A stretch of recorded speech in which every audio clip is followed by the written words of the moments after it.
सफर की हद है वहां तक कि कुछ निशान रहे।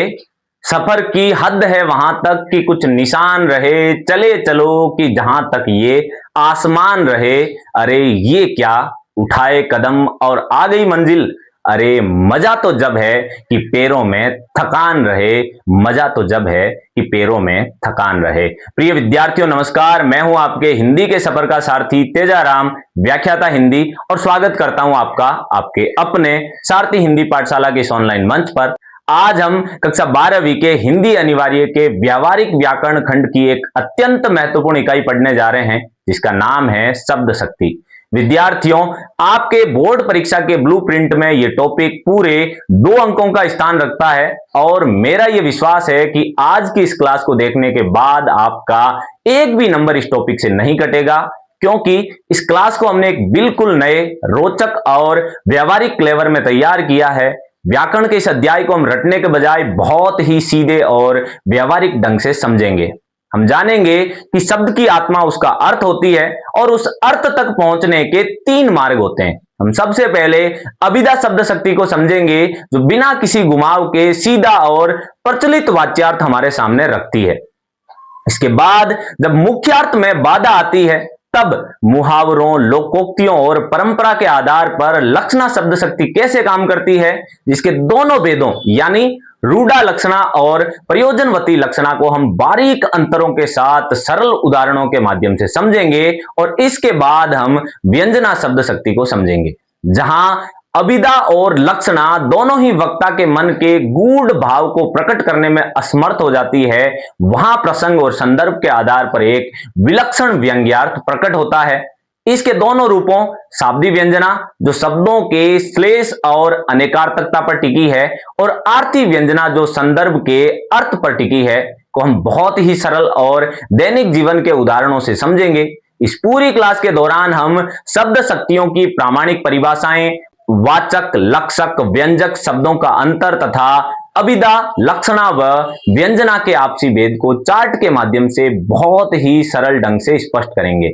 इसके बाद आपकी तैयारी को 100% सटीक बनाने के लिए हम RSCRT अर्थात शिक्षा विभाग के प्रश्न बैंक और बोर्ड परीक्षा के नवीनतम पैटर्न पर आधारित अत्यंत महत्वपूर्ण बहुविकल्पीय और रिक्त स्थान वाले प्रश्नों का गहन अभ्यास बहुत ही सरल और तेज ढंग से करेंगे, ताकि मुख्य परीक्षा में हमें उत्कृष्ट परिणाम प्राप्त हो सके।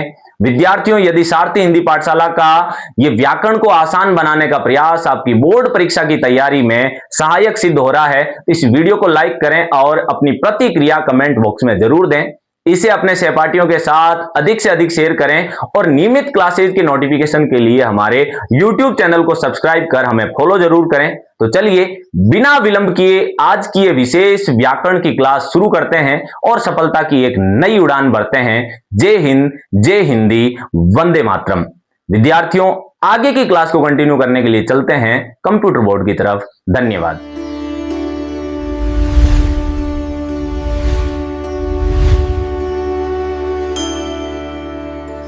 प्रिय विद्यार्थियों, एक बार पुनः आपका स्वागत है सारथी हिंदी पाठशाला के इस ऑनलाइन मंच पर। आज हम कक्षा 12वीं के हिंदी अनिवार्य के पाठ्यक्रम के व्यवहारिक व्याकरण एवं रचना खंड के एक बहुत ही महत्वपूर्ण अध्याय शब्द शक्ति को पढ़ने वाले हैं। विद्यार्थियों, शब्द शक्ति आपके पाठ्यक्रम में 2 अंक का स्थान रखती है, अर्थात शब्द शक्ति से आपके बोर्ड परीक्षा में 2 प्रश्न 1-1 अंक के रिक्त स्थान वाले प्रश्न पूछे जाते हैं। तो आज का हमारा उद्देश्य रहेगा कि आपके आने वाली बोर्ड परीक्षा में एक भी प्रश्न शब्द शक्ति के इस टॉपिक से गलत नहीं होए।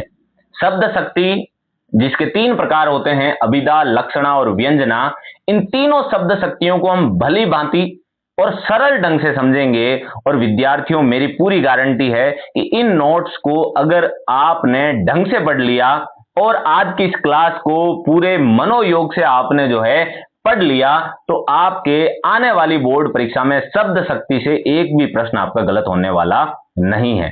शब्द शक्ति के तीनों भेदों और इन तीनों भेदों के अलग अलग उपभेदों को हमने बड़े विस्तृत ढंग से एक एक उदाहरण को बड़े गहन तरीके से विश्लेषण करते हुए आज हम पढ़ने वाले हैं।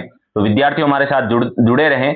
और विद्यार्थियों काफी समय से हम सारथी हिंदी पाठशाला के साथ अपनी पढ़ाई को कंटिन्यू कर रहे हैं, और मेरा आप सबसे निवेदन रहेगा, यदि सारथी हिंदी पाठशाला का ये प्रयास आपके लिए सार्थक सिद्ध हो रहा है, आपकी पढ़ाई में सहयोगी सिद्ध हो रहा है, तो आप अपने सहपाठियों तक इस मुहिम को पहुंचाएं, ताकि वो लोग हमारे साथ जुड़ करके और अपनी पढ़ाई को गति दे सकें। विद्यार्थियों, जितने ज्यादा लोग हमारे साथ जुड़ेंगे, हमारा मनोबल उतना ही बढ़ता जाएगा, और हम पूरे मनोयोग से आपके लिए जो है क्लास लेकर के आते रहेंगे और आपकी पढ़ाई में सारथी की भूमिका निभाते रहेंगे। विद्यार्थियों, तो आप सबसे मेरा एक बार पुनः निवेदन है कि आप इस वीडियो क्लास को अधिक से अधिक अपने सहपाठियों तक शेयर करें, ताकि वो लोग भी हमारे साथ जुड़ सकें और हमारा मनोबल भी बढ़ सकें, और हम अपना पूरा प्रयास करें कि आपके आने वाली बोर्ड परीक्षा में एक भी अंक नहीं कटे, अर्थात 100% अंक आपके आने वाली बोर्ड परीक्षा में हिंदी विषय में प्राप्त हो सकें। तो विद्यार्थियों हमारे साथ जुड़े रहें और इस क्लास को अधिक से अधिक अपने सहपाठियों तक आप लोग शेयर जरूर करें। तो आज की इस क्लास को शुरू करते हैं। आज का हमारा टॉपिक है शब्द शक्ति।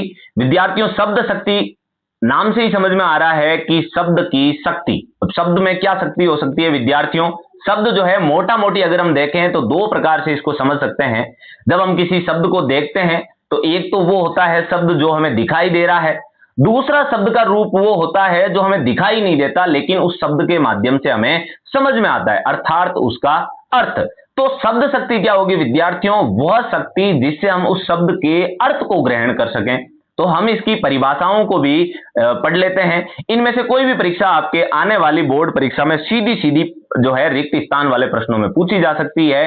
सिर्फ और सिर्फ यही परिभाषा देकर के पूछ लिया जाएगा कि इसे क्या कहते हैं। जैसे पहली परिभाषा हम पढ़ते हैं कि शब्द शक्ति दो शब्दों से मिलकर बना है। शब्द शक्ति अर्थात शब्द के अर्थ को प्राप्त करने की शक्ति शब्द शक्ति कहलाती है। शब्द के अर्थ को जिस माध्यम से ग्रहण किया जाता है वह माध्यम शब्द शक्ति कहलाता है। विद्यार्थियों, परीक्षा में आपसे क्या पूछा जा सकता है कि शब्द के अर्थ को जिस माध्यम से, आप इस परिभाषा को एक बार भली भांति से जो है देख ले। विद्यार्थियों, आपकी बोर्ड परीक्षा में हो सकता है कि यही परिभाषा एज इट इज आ जाए कि शब्द के अर्थ को जिस माध्यम से ग्रहण किया जाता है वह माध्यम खाली स्थान कहलाता है। तो विद्यार्थियों, खाली स्थान में हम क्या भरेंगे? रिक्त स्थान में क्या भरेंगे? शब्द शक्ति। अगला देखिए, जिस शक्ति द्वारा शब्द के अर्थ का बोध होता है वह शब्द शक्ति कहलाती है। यहां भी आपसे जो है शब्द शक्ति को खाली स्थान या रिक्त स्थान देकर के आपसे प्रश्न पूछा जा सकता है। या बुद्धि का वह व्यापार जिससे किसी शब्द के निश्चयात्मक। विद्यार्थियों, यहां जब आप नोट्स तैयार करें तो इसके शब्द को आप नहीं लिखें। बुद्धि का व्यापार जिससे किसी शब्द के निश्चयात्मक अर्थ का बोध होता है शब्द शक्ति कहलाती है। तो विद्यार्थियों, आपके आने वाली बोर्ड परीक्षा में इसमें से कोई भी परिभाषा जो है एज इट इज आपसे पूछी जा सकती है। तो आप इस बात का जरूर ध्यान रखें, इन परिभाषाओं को भली भांति जांच लें। और शब्द शक्ति को अगर मोटा मोटी रूप से देखें, या हिंदी के काव्य शास्त्र के जो आचार्य रहे हैं, चाहे आचार्य मम्मट को ले लें, चाहे विश्वनाथ को ले लो, इन सब ने एक ही बात कही है कि बुद्धि का जो व्यापार है वही शब्द शक्ति है। और बुद्धि का व्यापार हम कैसे समझेंगे विद्यार्थियों? शब्द में निहित अर्थ को समझने की शक्ति। तो इसको शब्द शक्ति भी कहते हैं, शब्द वृत्ति भी कहते हैं, और इसको जो है शब्द व्यापार भी कहा जाता है। विद्यार्थियों, यदि आप प्रतियोगी परीक्षा के विद्यार्थी हैं और आज की इस क्लास में हमारे साथ जुड़े हैं तो आपके लिए भी यह क्लास निश्चित रूप से बहुत ज्यादा उपयोगी होने वाली है। आज की इस क्लास को अगर आपने पढ़ लिया तो आपके किसी भी प्रतियोगी परीक्षा में भी शब्द शक्ति से कोई भी प्रश्न गलत होने की गुंजाइश नहीं रहेगी, क्योंकि ये शब्द शक्ति की आज की क्लास वो प्रतियोगी परीक्षा के विद्यार्थियों के लिए भी एक बेस का काम करेगी। हालांकि प्रतियोगी परीक्षाओं में जो उदाहरण पूछे जाते हैं वो बहुत सारे उदाहरण ऐसे होते हैं जो काव्य खंड के बहुत सारे हमारे कवियों की अलग अलग जो है कविताओं की पंक्तियां सीधी पूछी जाती है और पूछा जाता है कि इन पंक्तियों में कौन सी शब्द शक्ति है। उस दृष्टिकोण से भी आज की इस क्लास में हम चर्चा करने वाले हैं। लेकिन एक बेस की बात करें, आधारभूत संरचना की बात करें, तो शब्द शक्ति के इस टॉपिक से आपका बेस जो है निश्चित रूप से मैं गारंटी के साथ कहता हूं कि आपका इस क्लास को पढ़ने के बाद शब्द शक्ति को समझने की आपकी कैपेसिटी में निश्चित रूप से वृद्धि होगी। और यदि आप बोर्ड परीक्षा के विद्यार्थी हैं तो इस क्लास से बाहर आपको कुछ भी बोर्ड परीक्षा में देखने को नहीं मिलेगा। तो विद्यार्थियों, शब्द शक्ति की इन तीनों परिभाषाओं को भली भांति देख लें। आपकी बोर्ड परीक्षा में इसमें से कोई भी परीक्षा सीधी परिभाषा सीधी पूछी जा सकती है और सीधा सीधा आपको खाली स्थान देकर के पूछा जाएगा कि शब्द के अर्थ को जिस माध्यम से ग्रहण किया जाता है वह माध्यम खालिस्तान कहलाता है। या दूसरी परिभाषा को पढ़ें कि जिस शक्ति द्वारा शब्द के अर्थ का बोध होता है वह खालिस्तान कहलाती है। तो हम यहां क्या भरेंगे विद्यार्थियों, शब्द शक्ति भरेंगे। तो मोटा मोटी शब्द के अर्थ को ग्रहण करवाने वाली जो शक्ति है वो शब्द शक्ति कहलाती है। या दूसरा, बुद्धि का वह व्यापार जिससे किसी शब्द के अर्थ का बोध होता है वह शब्द शक्ति कहलाती है। आगे बढ़ते हैं विद्यार्थियों। शब्द के दो रूप होते हैं, जैसे कि अभी हम चर्चा कर रहे हैं। शब्द का एक रूप वो होता है जो हमें दिखाई देता है, और दूसरा रूप विद्यार्थियों वो होता है जो हमें समझ में आता है। कोई भी शब्द है, जैसे हमने लिखा यहां कमल, और शब्द के बारे में जब हम शब्द विचार पढ़ रहे थे तब भी हमने चर्चा करी थी, और इससे पहले जब हम भाषा व्याकरण लिपि पढ़ रहे थे तब भी हमने चर्चा करी थी कि शब्द क्या होता है विद्यार्थियों, वर्णों का सार्थक समूह है, वो क्या कहलाता है, शब्द कहलाता है। तो शब्द जो हमें दिखाई देता है, जैसे हमने एक शब्द लिया है कमल, ये कमल हमें मोटा मोटी पढ़ने में जब हम देखते हैं तो हमें दिखाई देता है कि क म ल, ये 3 अक्षर हैं और 3 अक्षरों से मिलकर के एक शब्द बना है जिसका नाम है कमल। लेकिन जैसे ही हम कमल पढ़ते हैं तो दूसरी चीज जो हमारे मस्तिष्क में आती है वो आती है इस शब्द का अर्थ। तो जो हमें समझ में आता है वो अर्थ कहलाता है। तो अर्थ क्या होगा, कोई भी शब्द होगा उसमें कोई ना कोई अर्थ निहित होगा, क्योंकि यदि अर्थ नहीं होगा तो वो शब्द ही नहीं होगा, क्योंकि वर्णों या अक्षरों के सार्थक समूह को ही शब्द माना जाता है। तो यहां जैसे हम कमल कहेंगे हमारे मस्तिष्क में एक अर्थ निकल करके आएगा कि कमल एक पुष्प होता है जो सरोवर में पैदा होता है। तो शब्द में मोटा मोटी दो चीजें होती है, एक तो जो हमें दिखाई देती है और दूसरी जो हमें समझ में आती है। तो शब्द और अर्थ। अगला, भारतीय काव्य शास्त्र के प्रकांड विद्वान आचार्य मम्मट ने अपनी पाठ्य पुस्तक काव्य प्रकाश में 3 प्रकार के शब्द और 3 प्रकार के ही अर्थों का निर्देश किया है, अर्थात शब्द और 3 ही अर्थ बताए हैं, और उन्होंने वाच्य, लक्ष्य और व्यंग्य 3 प्रकार के अर्थ माने हैं। तो हम तीनों अर्थों को अलग अलग जो है संदर्भों में पढ़ लेते हैं। शब्दों के उपयुक्त विभाजन को हम इस प्रकार से समझ सकते हैं, शब्द जो है 3 प्रकार के होते हैं, वाचक शब्द, लक्षक शब्द और तीसरा क्या होता है विद्यार्थियों, व्यंजक शब्द। तो वाचक जो शब्द होता है इससे निकलने वाले अर्थ को हम क्या कहते हैं, वाच्यार्थ कहते हैं। वाचक शब्द होगा तो अर्थ क्या हो जाएगा विद्यार्थियों, वाच्यार्थ।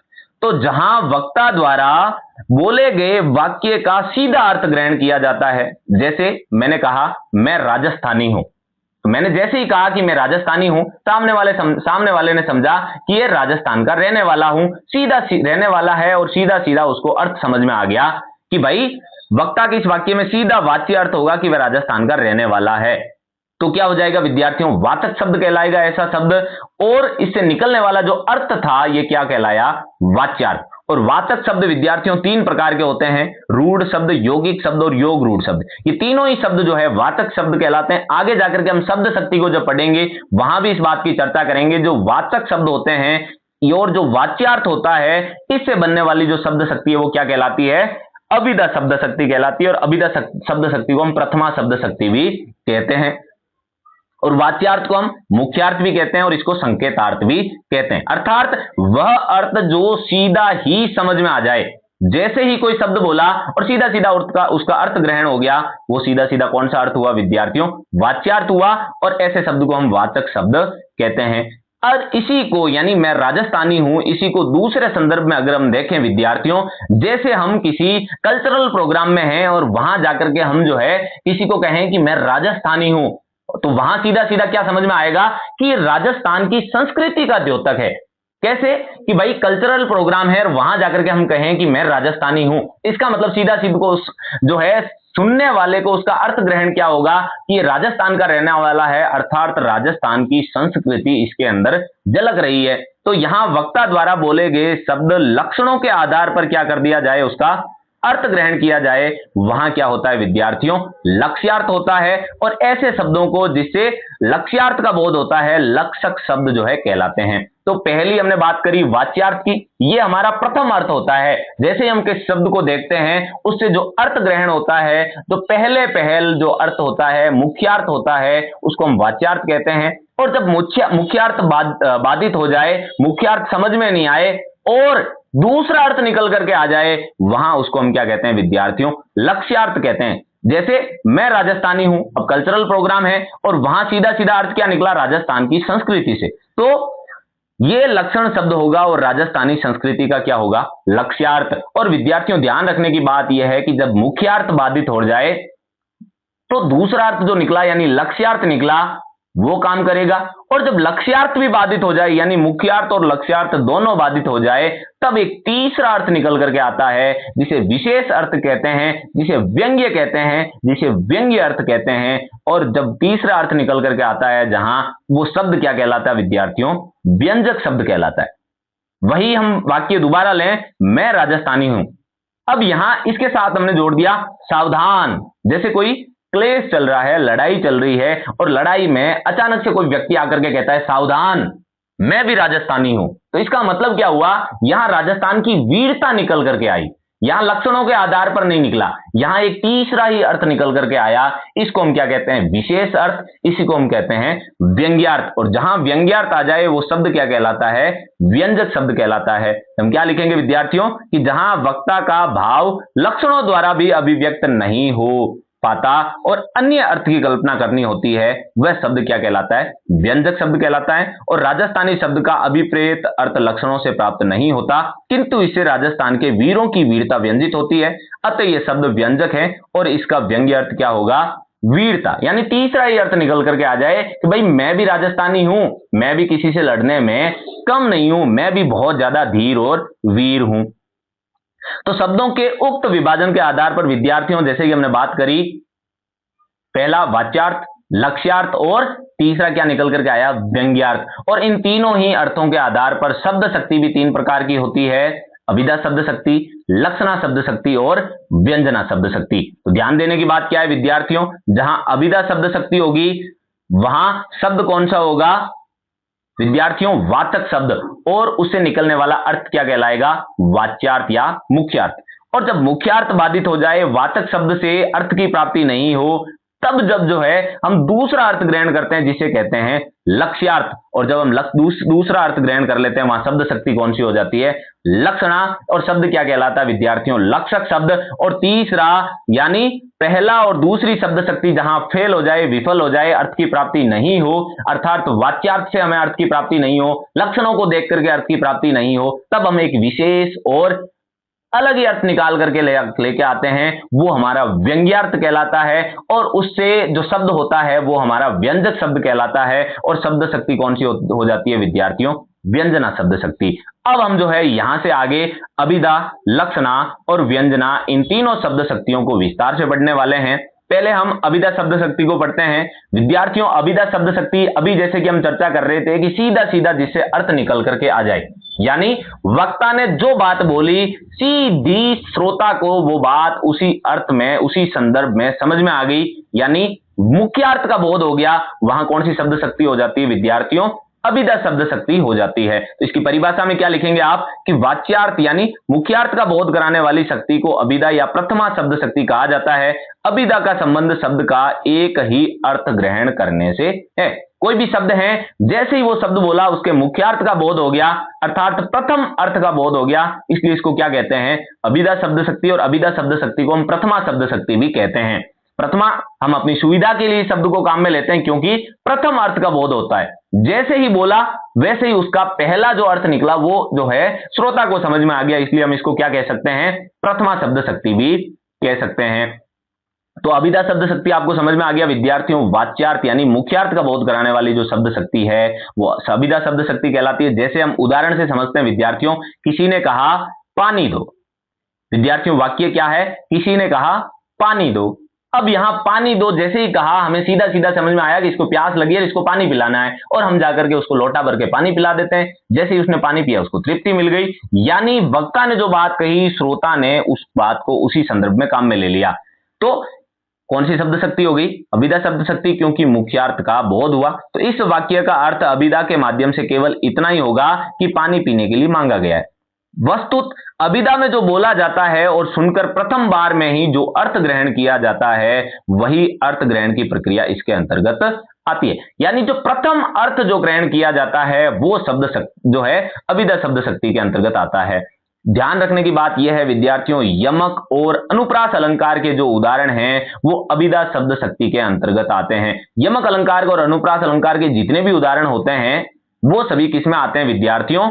अभिधा शब्द शक्ति में, क्योंकि सीधा सीधा उससे जो है अर्थ की प्राप्ति श्रोता को हो जाती है। अब इसके उदाहरण देख लेते हैं, कुछ और उदाहरण विद्यार्थियों, कि किसान फसल काट रहा है। जैसे ही कहा हमें समझ में क्या आया कि कोई किसान है वो फसल काट रहा है, तो सीधा मुख्यार्थ का बोध हमें हो गया। तो इस वाक्य में अभिधा शब्द शक्ति के माध्यम से यही प्रकट होता है कि फसल किसान द्वारा काटी जा रही है। अगला उदाहरण देखिए विद्यार्थियों, बिल्ली भाग रही है। इस वाक्य में केवल बिल्ली का भागना ही प्रकट होता है, अतः वाच्यार्थ का ही ग्रहण होने से अभिधा शब्द शक्ति प्रकट होती है। या फिर कहें जयपुर राजस्थान की राजधानी है, तो यहां भी वाच्यार्थ का सीधे ही अर्थ ग्रहण हो रहा है, अतः अभिधा शब्द शक्ति है। वक्ता जो कहे उसके मुख्यार्थ, उसके प्रथम अर्थ, उसके संकेतार्थ का जैसे ही बोध हो जाए, वहां विद्यार्थियों ध्यान रखना है कि अभिधा शब्द शक्ति है। सीधा वाक्य जो कहा जा रहा है, सीधा कहा जा रहा है और सीधा ही उसको अर्थ समझ में आ गया, वो अभिधा शब्द शक्ति कहलाती है। अब हमारी दूसरी शब्द शक्ति विद्यार्थियों, लक्षणा शब्द शक्ति। जब अभिधेयार्थ अर्थात मुख्यार्थ, संकेतार्थ या प्रथम जो अर्थ हैं या वाच्यार्थ हैं वो बाधित हो जाए, यानी ऐसी बात कही जाए कि हमें उस बात को सुनकर के जो मुख्य अर्थ निकल रहा है उस अर्थ तक हम नहीं पहुंच पाते हैं, तब हम एक दूसरा अर्थ निकालते हैं। वहां उस दूसरे अर्थ को क्या कहते हैं? लक्ष्यार्थ कहते हैं। और ऐसे वाक्यों में कौन सी शब्द शक्ति होती है विद्यार्थियों? लक्षणा शब्द शक्ति। तो इसकी परिभाषा क्या होगी कि जब शब्द के वाच्यार्थ यानी मुख्यार्थ का अतिक्रमण कर किसी दूसरे अर्थ को ग्रहण किया जाता है तब उसे लक्ष्यार्थ कहते हैं। विद्यार्थियों परीक्षा में यहां से परिभाषा भी पूछी जा सकती है कि जब शब्द के वाच्यार्थ यानी मुख्यार्थ का अतिक्रमण कर किसी दूसरे अर्थ को ग्रहण किया जाता है, वहां कौन सी शब्द शक्ति होती है? तो हम खाली स्थान में क्या भरेंगे विद्यार्थियों? लक्षणा शब्द शक्ति वहां पर भरेंगे। ध्यान रखना है, जहां मुख्यार्थ का बोध हो वहां अभिधा शब्द शक्ति, जहां दूसरे अर्थ को ग्रहण किया जाए वहां लक्षणा शब्द शक्ति। और इस मुख्य अर्थ और लक्षणार्थ यानी दूसरे अर्थ से भी जब अर्थ का बोध नहीं हो तब हम एक विशेष अर्थ को ग्रहण करते हैं, उसको हम क्या कहते हैं? व्यंजना शब्द शक्ति। तो विद्यार्थियों अगर इतना सा आप ध्यान रखेंगे, आपके बोर्ड परीक्षा में परिभाषाओं से संबंधित कोई भी प्रश्न गलत होने वाला नहीं है। तो जब वक्ता अपने वाक्य में मुख्यार्थ से हटकर कुछ अन्य अर्थ भरने की कोशिश करता है तब लक्षणों के आधार पर अर्थ ग्रहण किया जाता है, और वहां कौन सी शब्द शक्ति हो जाती है विद्यार्थियों? लक्षणा शब्द शक्ति। लक्षणा के भी हम जो है दो भेद करते हैं, रूढ़ा लक्षणा और प्रयोजनवर्ती लक्षणा। काव्य शास्त्र के आचार्यों ने लक्षणा शब्द शक्ति के दो प्रमुख भेद माने। तो जितने भी हमारे काव्य शास्त्र के आचार्य हैं उन्होंने लक्षणा शब्द शक्ति के दो भेद माने हैं, रूढ़ा लक्षणा और प्रयोजनवर्ती लक्षणा। विद्यार्थियों आगे रूढ़ा और प्रयोजनवती लक्षणा के भी जो है भेद उपभेद किए जाते हैं, लेकिन वहां तक हमें पढ़ने की आवश्यकता नहीं है क्योंकि हम कक्षा 12वीं के पाठ्यक्रम के आधार पर जो है शब्द शक्ति को पढ़ रहे हैं और आपके प्रश्नोत्तर जो है यहां तक ही पूछे जाते हैं। तो हम रूढ़ा लक्षणा को पढ़ लेते हैं।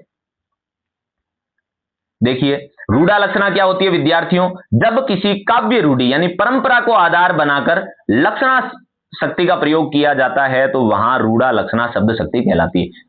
रूढ़ी क्या होती है विद्यार्थियों? जो परंपरा से चली आ रही है, जो बहुत ज्यादा प्रसिद्ध हो चुकी है उसी अर्थ में, तब वो क्या बन जाती है? एक रूढ़ी बन जाती है, एक परंपरा बन जाती है।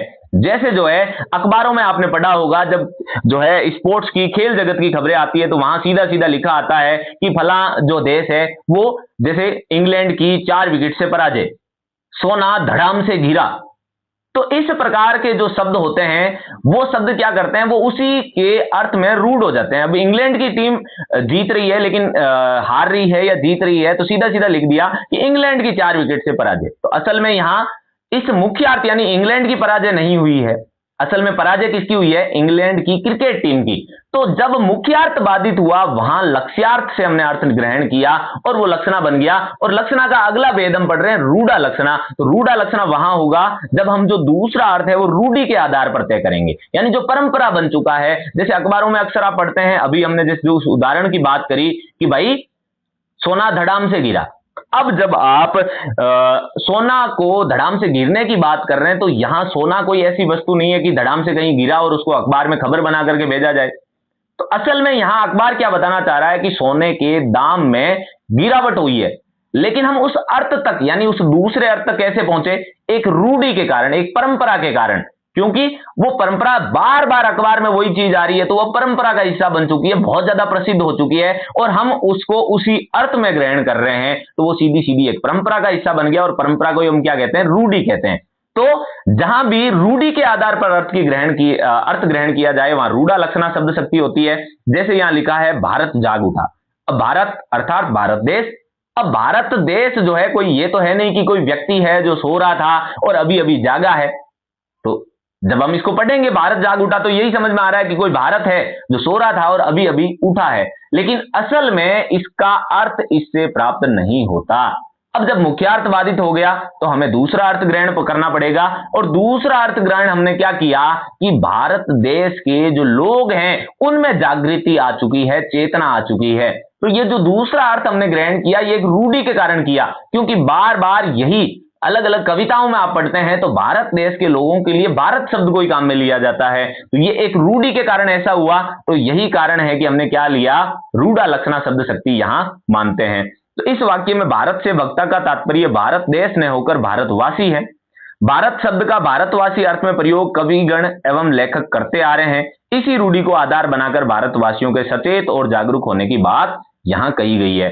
तो यहां रूढ़ा लक्षणा को विद्यार्थियों आप अच्छे से समझ सकते हैं कि जहां शब्द के काव्य रूढ़ी या परंपरा के कारण अर्थ ग्रहण किया जाए वहां रूढ़ा लक्षणा होती है। जैसे और उदाहरण देख लेते हैं विद्यार्थियों, इंग्लैंड की 4 विकेट से पराजय। अब इंग्लैंड देश की तो पराजय हुई नहीं है, असल में पराजय किसकी हुई है, क्रिकेट टीम की। तो यहां मुख्यार्थ तो बाधित हो गया कि भाई इंग्लैंड की तो हार हुई नहीं है।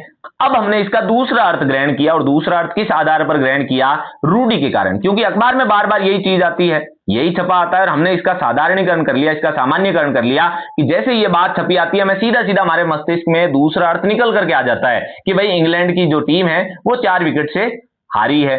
तो कौन सा अर्थ हुआ विद्यार्थियों, यहां लक्ष्यार्थ हुआ, और लक्ष्यार्थ हुआ तो लक्षणा शब्द शक्ति, और लक्षणा शब्द शक्ति को भी हमने उस लक्ष्यार्थ तक कैसे पहुंचे, उस काव्य रूढ़ी के कारण। तो कौन सा हो गया, रूढ़ा लक्षणा शब्द शक्ति।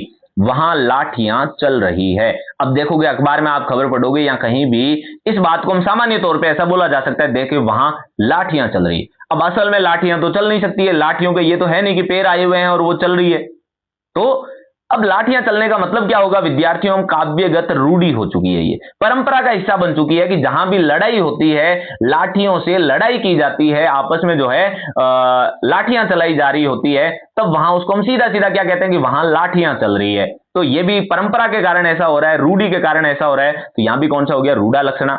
बड़े हरिश्चंद्र बनते हो, यहां भी देखिए हम काव्यगत रूढ़ी अर्थात हरिश्चंद्र को हमने परंपरा का हिस्सा मान लिया कि हरिश्चंद्र अर्थात सत्यवादी। तो जहां भी काव्य रूढ़ी के कारण हम जो है दूसरा अर्थ ग्रहण करते हैं वहां रूढ़ा लक्षणा होती है। कश्मीर रक्त में डूबा हुआ है, तो असल में क्या होगा कि कश्मीर जो पूरा प्रदेश है वहां जो है भयंकर रक्तपात हो रहा है। तो ये भी काव्य रूढ़ी हो चुकी है, बार बार हम इस चीज को सुनते आ रहे हैं, तो हमारे लिए सीधा सीधा वही अर्थ ग्रहण हो जाता है। जैसे कोई व्यक्ति कहे हाथ पैर बचाते हुए काम करो। अब असल में यहां हाथ और पैर बचाने की बात तो हो नहीं रही है कि भाई आप काम कर रहे हो, हाथ और पैर को बचा लो, बाकी पूरा शरीर आपका टूटता रहे, तो ऐसा तो कोई कहना नहीं चाहेगा। तो हमने सीधा सीधा इसका क्या अर्थ निकाला, हाथ पैर बचाने का मतलब यह है कि आप अपने शरीर के सभी अंगों की हिफाजत कीजिए। अगला उदाहरण देखिए विद्यार्थियों, 2 बंदूकों ने पूरे गांव को लूट लिया। अब यहां कोई बंदूकें हैं नहीं कि उसके पैर आए, बंदूकें चलती हुई आई और पूरे गांव को लूट करके और वापिस चली गई। तो हमारा मुख्य अर्थ तो यही हुआ। अब मुख्यार्थ से तो हमें कोई अर्थ समझ में ही नहीं आया, तो क्या हुआ, मुख्यार्थ बाधित हो गया। हमने दूसरा अर्थ ग्रहण किया, और दूसरा अर्थ किस आधार पर ग्रहण किया, काव्यगत रूढ़ी के कारण, परंपरा के कारण, क्योंकि हमेशा से यही बोलते आए हैं कि बंदूकों ने गांव को लूट लिया या बंदूकों के बल पर जो है लूटपाट की गई। तो इस रूढ़ी के कारण जब हमने अर्थ को ग्रहण किया तो वहां कौन सा हो गया विद्यार्थियों, शब्द शक्ति, रूढ़ा लक्षणा शब्द शक्ति हो गई। यहां अब देखिए, यहां इंग्लैंड शब्द से इंग्लैंड के क्रिकेट खिलाड़ी, लाठियों से लाठी चलाते हुए व्यक्ति, हरिश्चंद्र से सत्य बोलने वाला तथा कश्मीर से कश्मीर निवासियों का तात्पर्य रूढ़ी पर आधारित है। अतः उपयुक्त वाक्यों में रूढ़ा लक्षणा शब्द शक्ति का प्रयोग मिलता है। ध्यान रखने की बात यह है विद्यार्थियों, जहां भी मुहावरों व लोकोक्तियों में रूढ़ा लक्षणा शब्द शक्ति का प्रयोग देखने को मिलता है, मुहावरे और लोकोक्तियां जहां भी आ जाए, चाहे काव्य हो, गद्य हो, चाहे पद्य हो, जिस वाक्य में मुहावरा और लोकोक्तियां आ गई वहां क्या होगा विद्यार्थियों, रूढ़ा लक्षणा शब्द शक्ति हो जाएगी। जैसे मुहावरे और लोकोक्ति में बात कर लें विद्यार्थियों, किसी ने कहा कि दांतों तले उंगली दबा ली। अब यहां विद्यार्थियों, दांतों के तले उंगली दबाने से कोई अर्थ समझ में नहीं आ रहा है, लेकिन ये परंपरा में है, लोकोक्ति बन चुकी है, मुहावरा बन चुका है, लोग इसको इसी अर्थ में समझ लेते हैं, अर्थात ये रूढ़ी का हिस्सा हो गया। हमने सीधा सीधा समझ लिया कि कोई भयंकर आश्चर्य की बात हुई है। तो क्या हो गया विद्यार्थियों, मुहावरा और लोकोक्तियां जहां भी आए, हमें ध्यान रखना है कि वहां कौन सी शब्द शक्ति होगी, रूढ़ा लक्षणा शब्द शक्ति होगी। कोई भी काव्य आए, जैसे ही मुहावरा और लोकोक्तियां आपको दिखाई दे जाए, सीधे सीधा आप समझ लो कि वहां कौन सी शब्द शक्ति है, रूढ़ा लक्षणा। अगली शब्द शक्ति विद्यार्थियों, प्रयोजनवती लक्षणा। जहां विशेष प्रयोजन से प्रेरित होकर शब्द का प्रयोग लक्ष्यार्थ में किया जाता है, तो वहां प्रयोजनवती लक्षणा शब्द शक्ति कहलाती है।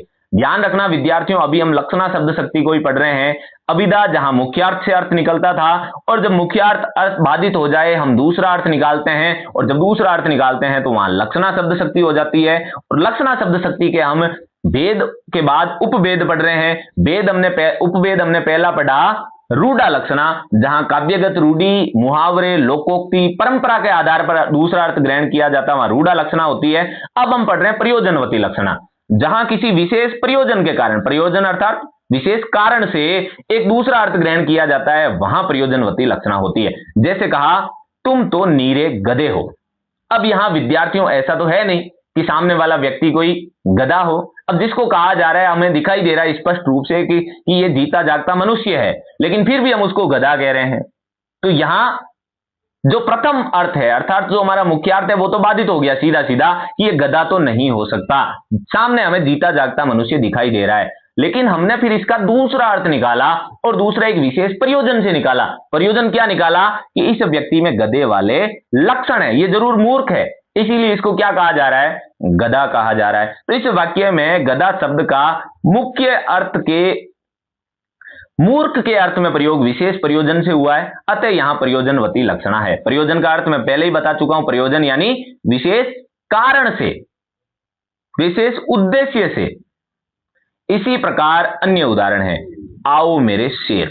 अब हम किसी व्यक्ति को कह रहे हैं आओ मेरे शेर, साक्षात शेर सामने खड़े हो तो क्या हम उसके सामने कहेंगे आओ मेरे शेर? वो कहने का मौका देगा क्या? नहीं देगा। हम निश्चित रूप से किसी मनुष्य को ही कह रहे हैं कि आओ मेरे शेर, लेकिन हम उसको शेर क्यों कह रहे हैं? इसके पीछे हमारा एक विशेष उद्देश्य है, विशेष प्रयोजन है, क्योंकि हमने उसके लक्षण देखे हैं जो शेर वाले, यानी वो निर्भीक है, बलशाली है, इसलिए हमने उसको क्या कहा, आओ मेरे शेर। अगला देखिए, उसका मन पत्थर का बना है। अब किसी का मन है, साक्षात रूप से पत्थर का नहीं बन सकता, अर्थात मुख्यार्थ हमारा बाधित हो गया। अब पत्थर का बना मतलब पत्थर के लक्षण है उसके हृदय के, वो कठोर है, निष्ठुर है, इसलिए उसको क्या कहते हैं, उसका मन पत्थर का बना है। अगला उदाहरण देखिए विद्यार्थियों, हम तो गंगावासी है। अब यहां गंगावासी का ये तो अर्थ है नहीं कि गंगा के अंदर कोई व्यक्ति हमेशा निवास करता है। तो क्या होगा इसका अर्थ विद्यार्थियों, गंगावासी का अर्थ सीधा सीधा गंगा जैसी पवित्रता से युक्त, अर्थात जितनी निर्मल, जितनी स्वच्छता, जितनी पवित्रता गंगा में है, उतने ही स्वच्छ, निर्मल और पवित्र लोग हम हैं। अगला देखिए, ये ताजमहल कब तक पूरा होगा? अब विद्यार्थियों, ताजमहल तो एक ही है जो बन चुका है। अब हम किसी दूसरे भवन को देख करके और उसके सामने खड़े होकर कहते हैं कि ये ताजमहल कब पूरा होगा। अब यहां सीधा सीधा हमारा मुख्यार्थ बाधित हो गया, क्योंकि हमें स्पष्ट रूप से दिखाई दे रहा है कि बनने वाली जो बिल्डिंग है, बनने वाला जो भवन है, ये ताजमहल तो नहीं है। फिर हमने ताजमहल क्यों कहा? तो हम इसके दूसरे अर्थ की तरफ जाते हैं कि वक्ता ने ताजमहल किस संदर्भ में कहा, ये ताजमहल जितना ही भव्य और सुंदर कोई भवन बन रहा है और बहुत ज्यादा लंबा समय उसको लग चुका है। तो उस संदर्भ में जब उस प्रयोजन से, उस उद्देश्य से उसने उस अर्थ को ग्रहण किया, तब वहां कौन सा शब्द शक्ति हो गई विद्यार्थियों? प्रयोजनवती लक्षणा शब्द शक्ति। ये यमुना पुत्रों का नगर है। यमुना पुत्र अर्थात यमुना नदी पर आधारित इनकी आजीविका वाले लोग हैं। अगला देखिए, अबला जीवन हाय तुम्हारी यही कहानी, आंचल में है दूध और आंखों में पानी। देखिए बड़ी प्रसिद्ध पंक्ति है, ये प्रयोजनवती लक्षणा शब्द शक्ति का बहुत ही प्रसिद्ध उदाहरण है। विद्यार्थियों, यहां कवि ने क्या कहा? अबला जीवन हाय तुम्हारी यही कहानी, आंचल में है दूध और आंखों में पानी। अब विद्यार्थियों, सीधा सीधा अगर अर्थ ग्रहण करने को जाएंगे तो क्या संभव है किसी के जो है आंखों में पानी हो? पानी तो हो ही नहीं सकता, आंसू हो सकते हैं आंखों में। तो यहां हमने दूसरा अर्थ ग्रहण किया कि कोई अबला जो नारी है, उसके जीवन में दुख हैं, कष्ट हैं, और साथ साथ वो क्या है, पहला जो अर्थ हमने लिया कि आंचल में है दूध, तो दूध का मतलब क्या हुआ? उसका मातृत्व, उसका स्नेह, उसका पालन पोषण, उसकी शक्ति का प्रतीक है। और दूसरा अर्थ यानी आंखों में पानी, उसके जीवन में आने वाले दुख, करुणा और पीड़ा का प्रतीक है। तो विद्यार्थियों, यहां हमने किसी विशेष प्रयोजन से दूसरा अर्थ ग्रहण किया, तो यहां प्रयोजनवती लक्षणा हो गई। और ध्यान रखने की बात यह है कि रूपक अलंकार के जो अधिकांश उदाहरण हैं वहां प्रयोजनवती लक्षणा होती है। जैसे आओ मेरे शेर, अर्थात शेर के रूप में मनुष्य, तो ये रूपक अलंकार का उदाहरण है। मन पत्थर का बना है, अर्थात पत्थर रूपी मन, पत्थर रूपी हृदय। तो ताजमहल कब तक होगा? तो ताजमहल रूपी भवन। तो यहां रूपक अलंकार का प्रयोग हो रहा है। तो रूपक अलंकार के अधिकांश जो उदाहरण है वो प्रयोजनवती लक्षणा शब्द शक्ति में आते हैं। तो विद्यार्थियों, अभी तक हमने जो है अभिधा को अच्छे से समझ लिया, लक्षणा को अच्छे से समझ लिया। अभिधा में मुख्यार्थ या संकेतार्थ या प्रथम अर्थ की प्राप्ति होती है, अभिधा शब्द शक्ति या प्रथमा शब्द शक्ति। लक्षणा शब्द शक्ति जहां मुख्यार्थ बाधित हो जाए, प्रथम अर्थ से अर्थ की प्राप्ति नहीं हो, हम एक दूसरा अर्थ निकाल करके लाते हैं जिसे हम लक्ष्यार्थ कहते हैं, वहां लक्षणा शब्द शक्ति या द्वितीय शब्द शक्ति भी इसको बोल देते हैं। और अब हम चल रहे हैं व्यंजना की तरफ, जहां मुख्यार्थ भी बाधित हो गया, दूसरा अर्थ अर्थात लक्षणों के आधार पर भी हम जो है निश्चित अर्थ तक नहीं पहुंच पा रहे हैं, तब हम एक विशेष अर्थ की अभिव्यंजना करते हैं और वो व्यंग्यार्थ कहलाता है, वो शब्द व्यंजक कहलाता है। और शब्द शक्ति कौन सी होती है विद्यार्थियों? व्यंजना शब्द शक्ति होती है। परिभाषा देख लेते हैं। वाच्यार्थ यानी मुख्यार्थ, लक्ष्यार्थ यानी लक्ष्य, और संकेतित अर्थ के पश्चात जब किसी विलक्षण अर्थ की प्रतीति होती है उसे व्यंग्यार्थ, व्यंजनार्थ या ध्वन्यार्थ कहते हैं। और जिस शब्द शक्ति से व्यंग्यार्थ का बोध होता है उसे व्यंजना या अंतिमा शब्द शक्ति भी कहते हैं, इसको तृतीया शब्द शक्ति भी कहा जाता है। तो विद्यार्थियों में मोटा मोटी जो है अभिधा, लक्षणा, व्यंजना का ध्यान रखना है। या प्रथमा, द्वितीय और तृतीय या अंतिमा इसको इसलिए कहा जाता है क्योंकि इससे निकलने वाले अर्थों के आधार पर। तो हमें मोटा मोटी ध्यान क्या रखना है? अभिधा, व्यंजना और अभिधा, लक्षणा और व्यंजना। तो जहां वाच्यार्थ बाधित हो गया, लक्ष्यार्थ बाधित हो गया, अब हम एक विलक्षण अर्थ निकाल रहे हैं, एक विशेष अर्थ निकाल रहे हैं, उसे व्यंग्यार्थ कहते हैं। जैसे कि जब ये कहा जाए क्यों, क्या समय हुआ, अब कोई व्यक्ति कहे क्यों, क्या समय हुआ। अब यहां अगर सीधा सीधा पूछ रहा है कि कोई व्यक्ति खड़ा है और ऐसे ही पूछ ले कि क्या समय हुआ है, मतलब उसका उद्देश्य समय को जानना है, तो ये तो हमारा प्रथम अर्थ निकल गया सीधा सीधा कि वो समय जानना चाहता है। उसको उत्तर श्रोता ने दे दिया कि भाई इतने बजे है, यहां तक तो बात ठीक है। लेकिन वक्ता जो है कहीं अचानक से किसी से कहे कि क्यों, क्या समय हुआ है, तो वहां बहुत सारे अर्थ जो है समझ में आ सकते हैं। वो संदर्भ के आधार पर जो है अलग अलग आएंगे। मान लीजिए जो वक्ता पूछ रहा है कि क्यों, क्या समय हुआ है, हो सकता है कि वो क्लास में खड़ा है, आपके टीचर हैं विद्यार्थियों, और वो टीचर जैसे ही आप किसी दिन लेट हो जाते हैं, विलंब हो जाता है, आप जाते हो क्लास के दरवाजे पे, टीचर अंदर पढ़ा रहे हैं और आप जाते ही गुरुजी आपसे प्रश्न करते हैं क्यों, क्या समय हुआ है।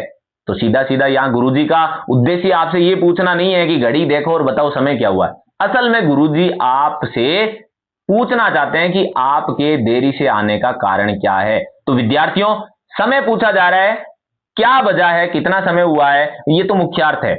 लेकिन जब मुख्यार्थ से निश्चित अर्थ नहीं पहुंचे, अर्थात आपके गुरुजी आपसे पूछें क्यों, क्या समय हुआ है, और आप वहां घड़ी देके बताओ कि सर ये टाइम हुआ है, तो निश्चित रूप से गुरुजी आपके उस उत्तर से संतुष्ट होने वाले नहीं हैं, क्योंकि गुरुजी का यहां पर समय पूछने का उद्देश्य आपसे समय जानना नहीं है। उनका उद्देश्य यह है कि क्या वजह है, क्या कारण रहा कि तुम लेट हो गए।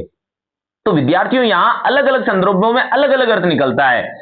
जैसे तो वक्ता का तात्पर्य न तो घड़ी का समय पूछना है और न समय का आभास देना है, अपितु उसका तात्पर्य ये कोई समय है आने का।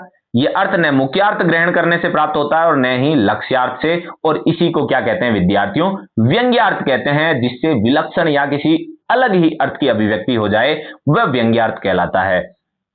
तो जैसे हमने लक्षणा शब्द शक्ति को दो भागों में बांट के पढ़ा, वैसे ही हमारी व्यंजना शब्द शक्ति के भी दो भेद होते हैं, शाब्दी व्यंजना और आर्थी व्यंजना। तो शाब्दी व्यंजना नाम से ही समझ में आ रहा है विद्यार्थियों, जहां शब्द में ही व्यंजना हो, व्यंग्य हो, वहां शाब्दी व्यंजना होती है, और जहां व्यंजना या व्यंग्य अर्थ में छुपा हो वहां पर आर्थी व्यंजना होती है। तो शाब्दी व्यंजना को पहले हम समझ लेते हैं विद्यार्थियों।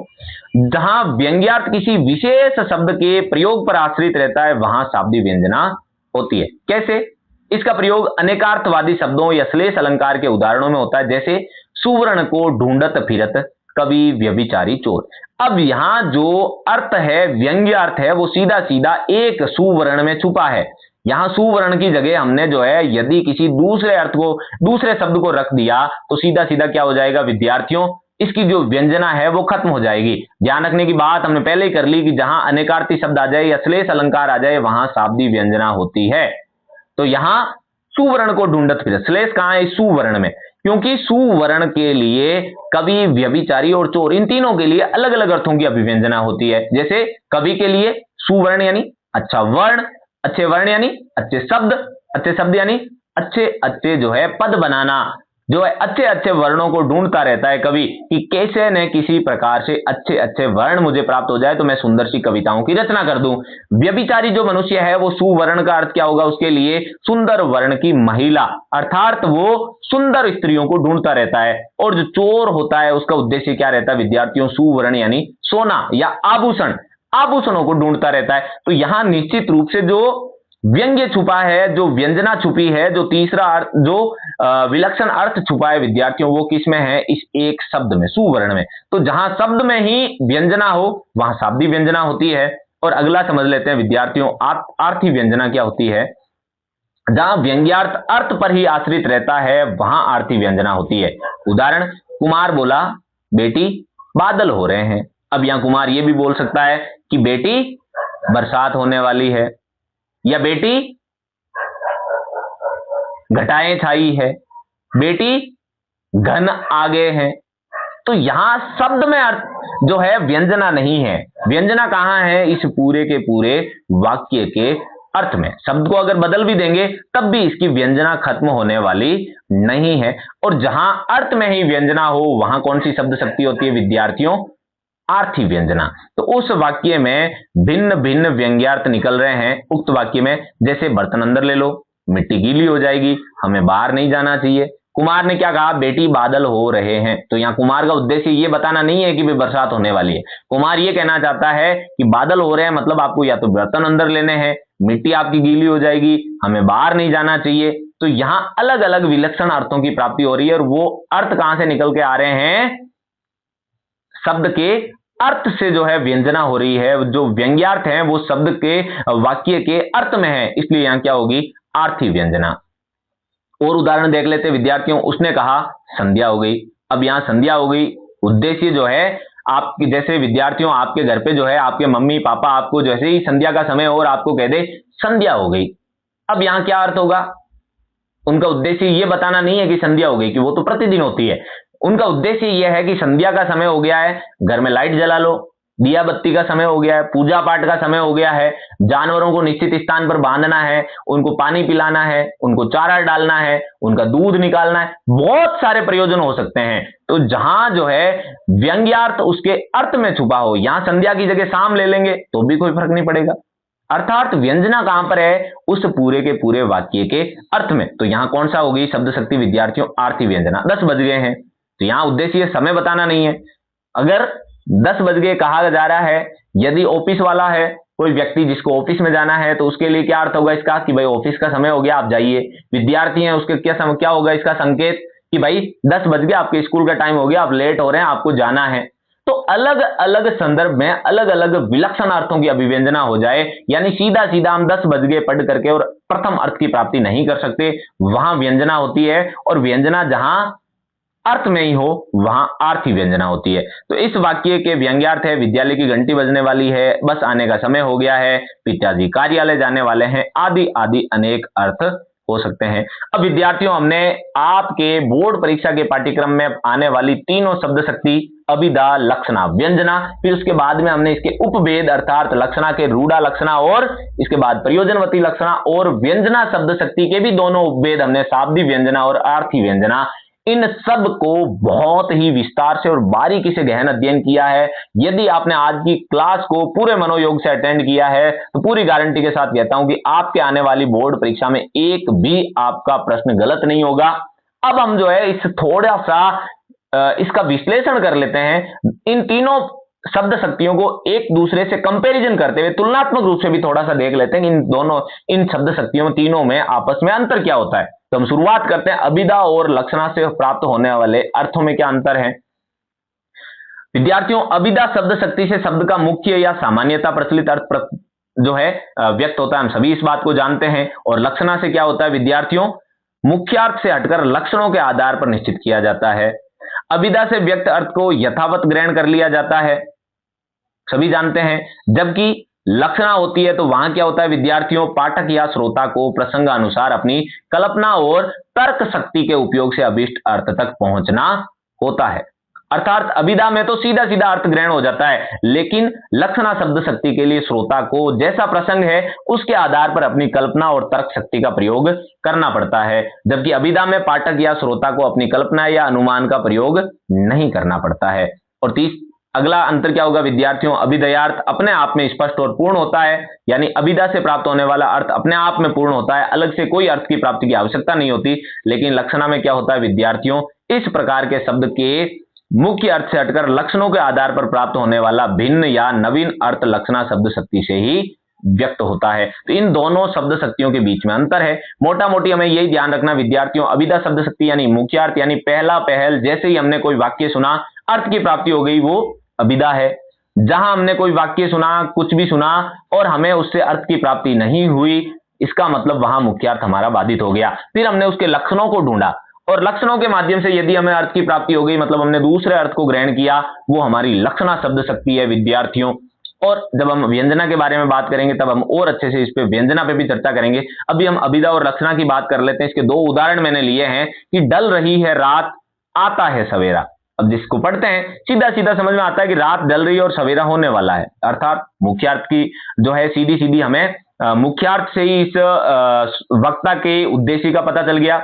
लेकिन जब कहा जाए जीवन में रात विदा होती शीघ्र सवेरा आएगा, अब यहां जो वक्ता है उसका उद्देश्य ये बताना नहीं है कि जीवन में रात विदा हो गई और सवेरा आएगा, यहां फिर एक अलग ही अर्थ की अभिव्यंजना हो जाएगी, उसको हम लक्षण जो है लक्ष्यार्थ कहते हैं। दूसरा अर्थ निकल करके आएगा कि जीवन में अब रात विदा हो चुकी है, दुख दर्द का समय जो है बीत चुका है, आपके कष्टों का निवारण हो चुका है, अब सवेरा होने वाला है, आपके जीवन में ज्ञान रूपी प्रकाश आने वाला है, आपके जीवन में जो है खुशहाली का समय आने वाला है। तो यहां जो दूसरा अर्थ हमने ग्रहण किया वो हमारी लक्षणा शब्द शक्ति के अंतर्गत आता है और वो लक्ष्यार्थ कहलाता है। वही रात है, वही सवेरा है, लेकिन प्रसंग बदला, अर्थ में बदलाव आया और मुख्यार्थ में बाधा आई, मतलब लक्षणा शब्द शक्ति हो गई।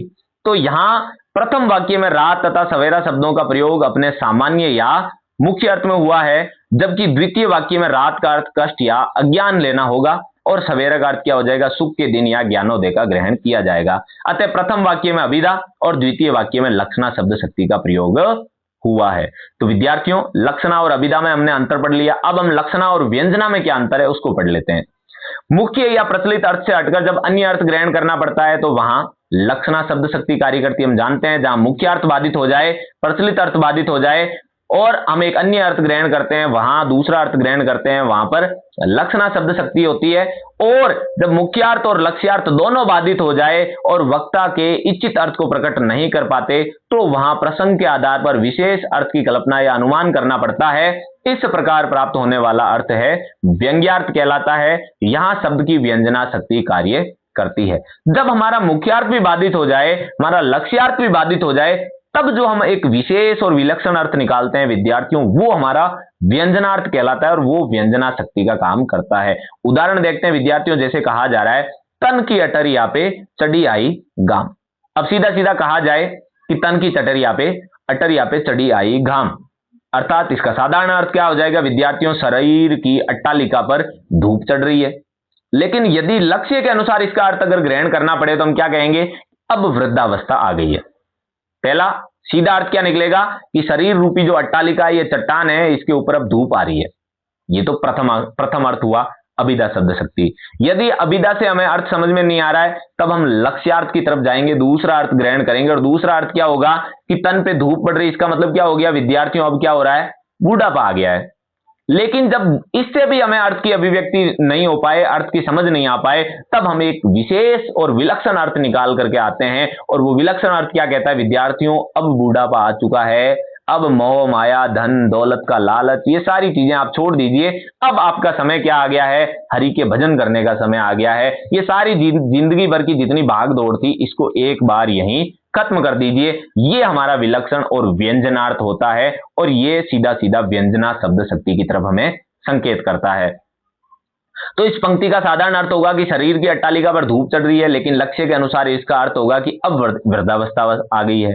जब वक्ता इस कथन द्वारा यह भाव व्यक्त करना चाहेगा कि अब सांसारिक मोह त्याग दो, भजन करने का समय आ गया है, तब यह व्यंग्यार्थ होगा और व्यंजना शक्ति के द्वारा ही व्यक्त होगा। अब हम अभिधा और व्यंजना में अंतर समझ लेते हैं। हालांकि हमने यहां अभिधा और व्यंजना और लक्षणा तीनों को अच्छे से समझ लिया इस एक ही उदाहरण से, तन की अटरिया पे चढ़ी आई धाम घाम। लेकिन एक बार फिर से हम जो है, जब हम पढ़ ही रहे हैं, अलग अलग अंतर करने ही लगे हैं, तो हम इसको भी पढ़ लेते हैं कि अभिधा और व्यंजना में क्या अंतर है विद्यार्थियों। कि अभिधा शब्द शक्ति वह मानी जाती है जहां क्या होता है, सामान्य और प्रचलित अर्थ सीधा ही समझ में आता है। जैसे रमेश पुस्तक पढ़ रहा है, गीता गाना गा रही है, सीता खाना पका रही है, मोहन ट्रेन में बैठा है। तो ये सीधे सीधे अर्थ जिससे निकल करके आ रहे हैं, ये मुख्य अर्थ बताते हैं, यहां अभिधा शब्द शक्ति होती है। लेकिन जैसे ही कहा जाए मुर्गा बोल रहा है, यदि हम सीधा सीधा अर्थ इसका अर्थ ग्रहण कर लें, भाई मुर्गा बोल रहा है, तब तो हमारा कौन सी शब्द शक्ति होगी विद्यार्थियों, अभिधा। लेकिन यदि कहीं इस संदर्भ में कहा जाए जहां मुख्यार्थ बाधित हो जाए, वहां वक्ता का उद्देश्य मुर्गा बोल रहा है ये बताना नहीं होता।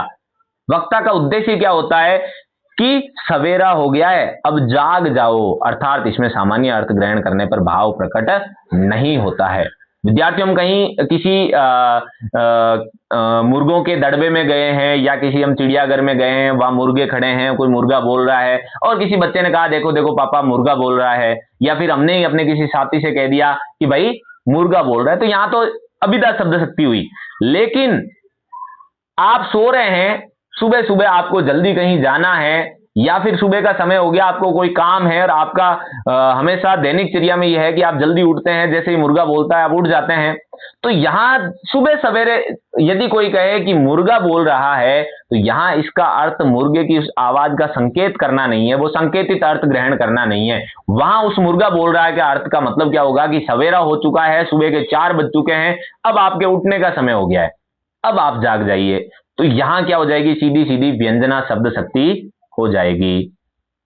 विद्यार्थियों, अभी तक हमने अभिधा, लक्षणा, व्यंजना, इन तीनों शब्द शक्तियों को, इसके भेदों उपभेदों के साथ साथ हमने इन तीनों शब्दों के आपसी अंतरों को भी सूक्ष्म रूप से विवेचन किया है। आप, मैं गारंटी के साथ कहता हूं, YouTube पे चलने वाली किसी भी क्लास को आप अटेंड कर लीजिएगा, जितना विस्तार से और विवेचन सूक्ष्म रूप से करते हुए हमने शब्द शक्ति को आपके समक्ष रखा है, आपको किसी भी अन्य प्लेटफॉर्म पर नहीं मिलने वाला है।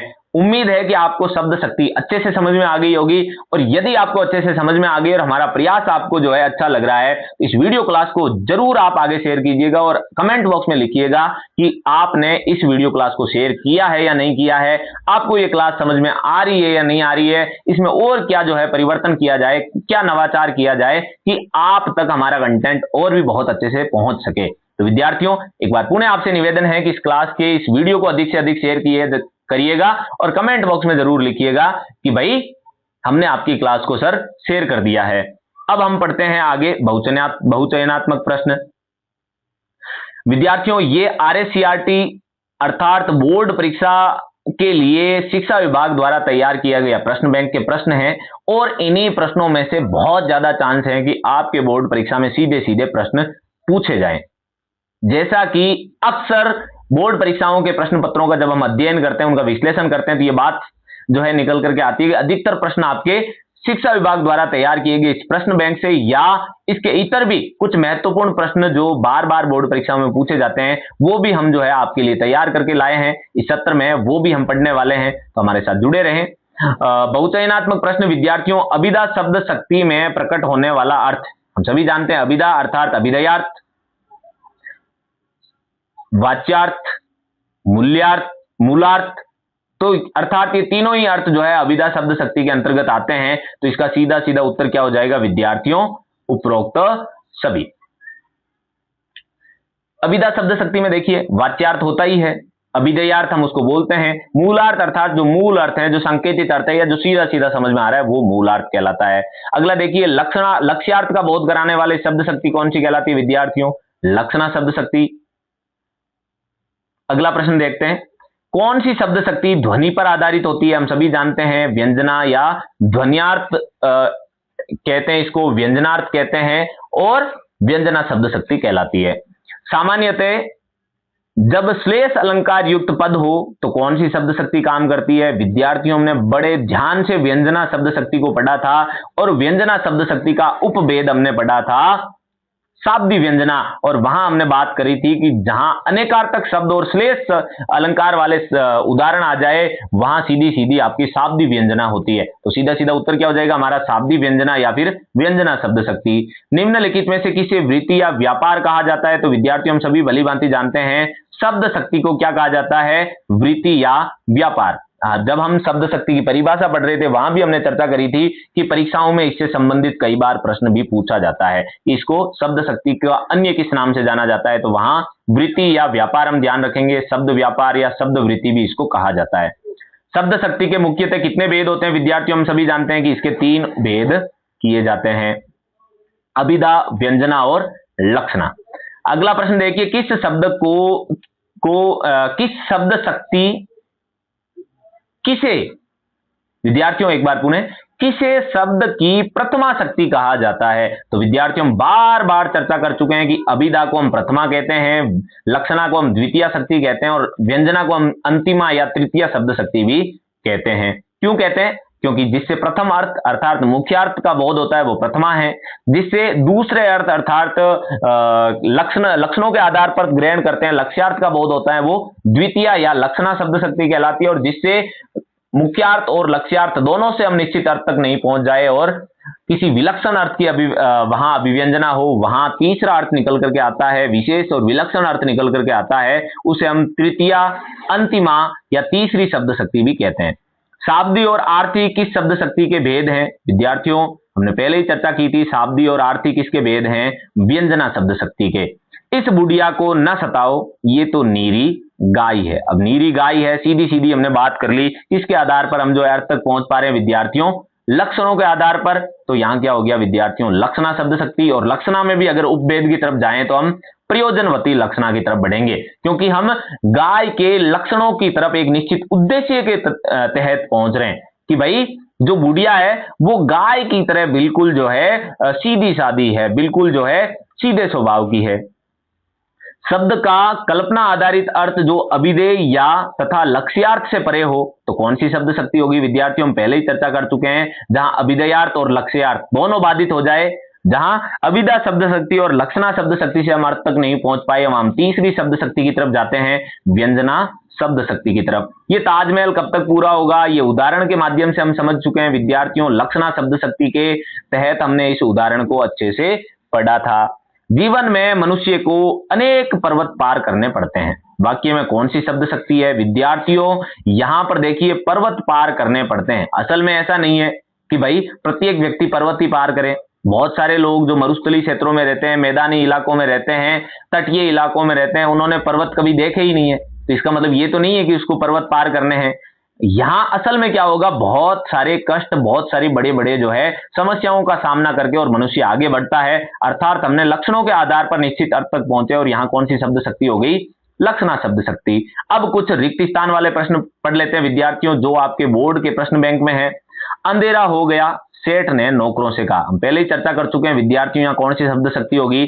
आर्थी व्यंजना शब्द शक्ति होगी। स्पष्टीकरण देख लेते हैं कि यहाँ वक्ता और श्रोता के संदर्भ अनुसार काम बंद करो, दुकान मंगल करो या लाइट जलाओ जैसे अलग अलग अर्थ निकल सकते हैं। ये यमुना पुत्रों का नगर है, तो यहां भी कौन सी होगी विद्यार्थियों? प्रयोजनवती लक्षणा शब्द शक्ति। क्यों? क्योंकि यमुना पुत्र का अर्थ क्या होगा? सीधा सीधा यमुना किनारे रहने वाले मल्ला या नाविक, अर्थात उनकी आजीविका किससे चलती है? यमुना नदी के कारण। सीता खाना बना रही है, वाक्य में कौन सी शब्द शक्ति हो जाएगी विद्यार्थियों? अभिधा शब्द शक्ति, क्योंकि सीधा सीधा यहां पर क्या पूछना वक्ता क्या कह रहा है कि सीता नाम की कोई लड़की है और वो खाना बना रही है। लोक प्रचलित अर्थ या मुख्यार्थ से हम सीधा अर्थ तक पहुंच गए। अगला प्रश्न देखिए विद्यार्थियों, जिस शब्द से मुख्य अर्थ निकलता हो उसे क्या कहते हैं? वाचक शब्द कहते हैं। रूढ़, यौगिक और योग रूढ़ शब्दों का प्रयोग किसमें होता है विद्यार्थियों? अभिधा शब्द शक्ति।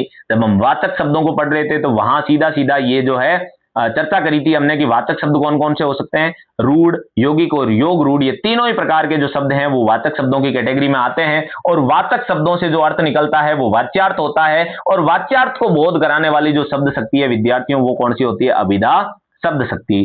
पानी गए ने उबरे मोती मानुष चून, कौन सा अलंकार हो गया विद्यार्थियों? आप भली भांति इस बात से परिचित हैं कि श्लेष अलंकार है, और जहां श्लेष अलंकार के उदाहरण आ जाए वहां शाब्दी व्यंजना होती है। भली भांति हमने इस पर चर्चा कर ली है। स्पष्टीकरण भी एक बार देख लेते हैं कि यहाँ पानी शब्द के श्लेष अलंकार के कारण तीन भिन्न अर्थ होते हैं। चमक मनुष्य के लिए इज्जत और चून के लिए जल व्यंजित हो रहे हैं, इस कारण से क्या होगा यहाँ पर? शाब्दी व्यंजना। प्रयोजन या उद्देश्य की पूर्ति हेतु खालिस्तान शब्द शक्ति का प्रयोग किया जाता है। तो खालिस्तान में क्या भरेंगे विद्यार्थियों? हम प्रयोजनवती लक्षणा। अगला देखिए, अन्य महत्वपूर्ण प्रश्न। कुछ और महत्वपूर्ण प्रश्नोत्तर हम लेकर के आए हैं विद्यार्थियों, जो आपकी बोर्ड परीक्षाओं में बार बार पूछे जाते हैं और आपके बोर्ड के प्रश्न बैंक में भी नहीं है। तो ऐसे प्रश्नों को भी हम तैयार करके लाएं ताकि आपके बोर्ड परीक्षा में किसी भी प्रकार के आपके अंक नहीं कटें। तो प्रश्न देख लेते हैं विद्यार्थियों। बुद्धि का वह व्यापार जिससे किसी शब्द के निश्चयात्मक अर्थ का बोध होता है। हम पहले ही परिभाषा में इस परिभाषा को पढ़ चुके हैं। क्या कहलाती है? शब्द शक्ति कहलाती है। शब्द तीन प्रकार के होते हैं विद्यार्थियों, वाचक शब्द, लक्षक शब्द और व्यंजक शब्द। मुख्यार्थ, वाच्यार्थ और प्रचलित या नामवाची अर्थ का बोध कराने वाली शब्द शक्ति क्या कहलाती है विद्यार्थियों? अभिधा शब्द शक्ति। वह पत्थर तोड़ती है, पंक्ति में कौन सी शब्द शक्ति विद्यार्थियों? अभिधा शब्द शक्ति, क्योंकि सीधा सीधा कहा जा रहा है कि कोई है जो पत्थर तोड़ रही है। अभिधा के असमर्थ हो जाने पर जिस शब्द शक्ति के माध्यम से अन्य अर्थ यानी लक्ष्यार्थ का बोध होता है उसे क्या कहते हैं विद्यार्थियों? लक्षणा शब्द शक्ति कहते हैं। लक्ष्यार्थ को हम अन्यार्थ भी कहते हैं। मुख्यार्थ में बाधा अथवा तथा मुख्यार्थ एवं लक्ष्यार्थ में संबंध कहां हो जाता है विद्यार्थियों? मुख्यार्थ में बाधा आ जाती है या फिर मुख्यार्थ एवं लक्ष्यार्थ में संबंध स्थापित हो जाता है तो कौन सी हो जाती है? लक्षणा शब्द शक्ति हो जाती है। लक्षणा शब्द शक्ति के कितने भेद होते हैं विद्यार्थियों? दो भेद होते हैं, हम पहले ही चर्चा कर चुके हैं, रूढ़ा लक्षणा और प्रयोजनवती लक्षणा। चोर 9 2 11 हो गया, पंक्ति में कौन सी शब्द शक्ति विद्यार्थियों? लक्षणा शब्द शक्ति, क्योंकि क्या आ गया यहां पर? मुहावरा आ गया। और जहां भी लोकोक्तियां और मुहावरा आ जाए, काव्यगत रूढ़ी या परंपरा के कारण अर्थ का ग्रहण किया जाए, वहां कौन सी शब्द शक्ति होती है विद्यार्थियों? रूढ़ा लक्षणा शब्द शक्ति होती है। तो हम सीधा सीधा यहां रूढ़ा लक्षणा या फिर लक्षणा शब्द शक्ति लिख सकते हैं। राजस्थान वीर है, इसका सीधा सीधा लक्षणों के आधार पर अर्थ ग्रहण किया जाता है, अर्थात राजस्थान के लोग बड़े वीर हैं। ये शब्द शक्ति जिससे किसी विशेष अर्थ या व्यंग्यार्थ का बोध होता है व्यंजना शब्द शक्ति होती है। अभिधा और लक्षणा अर्थ व्यक्त करने में असमर्थ हो जाती है, तब वहां काव्य के गूढ़ अर्थ को प्रकट करने वाली जो शब्द शक्ति उसको क्या कहते हैं विद्यार्थियों? व्यंजना। व्यंजना शब्द शक्ति के दो भेद होते हैं, हम चर्चा कर चुके हैं, शाब्दी व्यंजना और अर्थी व्यंजना। जहां किसी शब्द विशेष के कारण व्यंग्यार्थ का बोध होता है वहां शाब्दी व्यंजना शब्द शक्ति होती है। अर्थ विशेष के कारण व्यंजना होती है, वहां अर्थी व्यंजना होती है। और अगला उदाहरण देखिए, चिर जीवो जोरी जुरे क्यों न स्नेह गंभीर, को घटिए वृष भानुजा वे हलधर के वीर। विद्यार्थियों इस उदाहरण को हमने जब अलंकार पढ़ रहे थे तब आपने ध्यान दिया होगा, श्लेष अलंकार का ये बहुत ही प्रसिद्ध उदाहरण है। तो जहां भी श्लेष अलंकार हो जाए विद्यार्थियों ध्यान रखना है, सीधा सीधा कौन सी शब्द शक्ति हो जाएगी? शाब्दी व्यंजना। अबला जीवन हाय तुम्हारी यही कहानी, आंचल में दूध और आंखों में पानी, पंक्ति में कौन सी शब्द शक्ति विद्यार्थियों? यहां आप आर्थी व्यंजना को काट करके और क्या कर लेंगे, यहां पर सीधा सीधा आप लोग जो है लक्षणा शब्द शक्ति कर लेंगे, क्योंकि यहां लक्षणों के आधार पर दूध और आंखों में पानी के अर्थ की अभिव्यंजना हो रही है। तो यहां सीधा सीधा आप प्रयोजनवती लक्षणा के उदाहरण में इसको रखेंगे। तो यहां आप थोड़ा सा संशोधन कर लें, आर्थी व्यंजना के स्थान पर क्या करना है विद्यार्थियों? प्रयोजनवती लक्षणा। चलिए विद्यार्थियों, आप पढ़ रहे थे सारथी हिंदी पाठशाला के अंतर्गत कक्षा 12वीं के हिंदी अनिवार्य की पाठ्यक्रम के व्यवहारिक व्याकरण एवं रचना खंड के एक बहुत ही महत्वपूर्ण अध्याय शब्द शक्ति को। शब्द शक्ति आपके पाठ्यक्रम में 2 अंकों का महत्व रखती है। विद्यार्थियों शब्द शक्ति को सिर्फ और सिर्फ आप पाठ्यक्रम के उद्देश्य से नहीं पढ़ करके, और इस उद्देश्य से पढ़ रहे थे कि जब आप काव्य खंड को पढ़ रहे होंगे तो वहां शब्द शक्ति बहुत बड़ा महत्व रखती है। वहां हम विशेष भी लिखते हैं, विशेष में हमें लिखना पड़ता है कि इसमें कौन सी शब्द शक्तियों का प्रयोग हुआ है, और शब्द शक्ति को जब हम पढ़ते हैं तभी हम शब्दों के निश्चित अर्थ तक पहुंच पाने की क्षमता स्वयं में विकसित कर पाते हैं। तो शब्द शक्ति सिर्फ और सिर्फ पाठ्यक्रम के दृष्टि से नहीं, एक भाषा के दृष्टिकोण से देखें तो शब्द शक्ति बहुत महत्वपूर्ण होती है, क्योंकि बिना शब्द शक्ति को पढ़े हुए हम निश्चित अर्थ तक नहीं पहुंच पाते हैं। शब्द शक्ति ही होती है जो शब्द में निहित अर्थ तक हमें पहुंचाती है। तो विद्यार्थियों, यदि सारथी हिंदी पाठशाला का यह प्रयास आपकी बोर्ड परीक्षा की तैयारी में सहायक सिद्ध हो रहा है, तो मैं बार बार आपसे निवेदन कर रहा हूं कि हमारे इस वीडियो क्लास को आप जरूर जो है अपने सहपाठियों तक साझा करें, ताकि वो लोग भी हमारे साथ जुड़ करके और अपनी जो है पढ़ाई को गति दे सकें, और साथ ही साथ हमारा भी मनोबल बढ़ सके और हम सारथी हिंदी पाठशाला के साथ अपनी पढ़ाई को और ज्यादा गुणवत्ता के साथ जो है जारी रख सकें। हमारे साथ जुड़ने के लिए और अपनी पढ़ाई को गति देने के लिए आप सभी को बहुत बहुत धन्यवाद। जय हिंद, वंदे मातरम। मिलते हैं अगली क्लास में।